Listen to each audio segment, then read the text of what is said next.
saya Deviana Febiasmin dari kelas 8A absen 9. Di sini saya akan menjelaskan tentang peredaran darah. Ada 4 organ yang berperan dalam sistem peredaran darah, yaitu jantung, arteri, vena, dan darah. Berikut ini dijelaskan satu persatu. Yang pertama adalah jantung. Jantung merupakan organ peredaran darah paling penting dalam sirkulasi darah di tubuh manusia. Dalam sistem peredaran darah, kecepatan jantung dalam memompa menjadi kunci. Semakin cepat jantung memompa, maka semakin cepat juga darah dapat mengangkut zat-zat sistem metabolisme.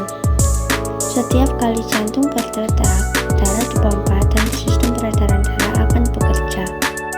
Yang kedua adalah arteri. Arteri tugasnya adalah membawa darah yang kaya oksigen dan nutrisi dari jantung, lalu mengalirkannya menuju kapiler atau kembali ke jantung. Selain itu, arteri berperan dalam mengatur aliran darah ke kapiler jaringan. Yang ketiga adalah vena. Vena merupakan organ peredaran darah yang membawa darah terdeoksigenasi ke paru-paru agar organ ini menerima oksigen dan dapat bekerja dengan baik. Dalam sistem peredaran darah pulmonal, vena mengangkut darah dari paru-paru ke atrium kiri jantung, sedangkan dalam sistem sistemik, vena mengangkut darah dari jaringan tubuh ke atrium kanan jantung. Yang keempat adalah darah. Darah merupakan komponen yang bergerak dan diproses oleh sistem peredaran darah. Selain mengangkut hormon, nutrisi, oksigen, dan antibodi, darah juga penting untuk menjaga kesehatan tubuh. Di dunia medis, sistem peredaran darah manusia disebut juga sistem kardiovaskular. Proses sistem peredaran darah manusia secara umum terbagi menjadi 3. Yang pertama, sistem peredaran darah sistemik.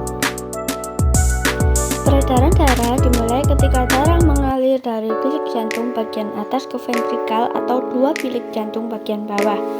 Kemudian berlangsung periode ejeksi, yaitu ketika kedua ventrikel memompa darah ke pembuluh darah arteri besar. Dalam peredaran darah sistemik, ventrikel kiri memompa darah kaya oksigen ke arteri utama, yaitu aorta. Lalu, darah mengalir dari aorta ke arteri yang lebih besar dan lebih kecil, kemudian masuk ke jaringan kapiler. Selanjutnya, di dalam jaringan kapiler, darah akan melepaskan nutrisi, oksigen, dan zat-zat penting lainnya. Melalui proses ini, darah juga mengambil karbon dioksida dan sisa hasil metabolisme tubuh dan dibawa kembali ke jantung melalui serambi kanan. Yang kedua adalah sistem peredaran darah pulmonal. Sistem peredaran darah yang satu ini juga sering disebut peredaran darah kecil. Cara kerjanya dengan memompa darah dari ventrikel kanan. Darah yang memiliki kadar oksigen rendah dipompa menuju arteri pulmonalis, lalu aliran darah akan bercabang menuju arteri dan kapiler yang lebih kecil.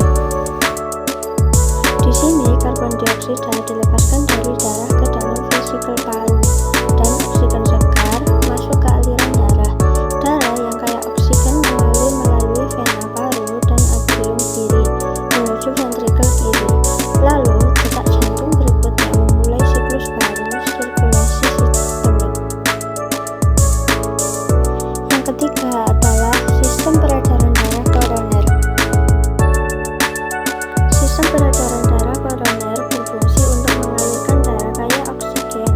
Dalam sistem peredaran darah ini, darah yang dialirkan untuk memasuk otot jantung.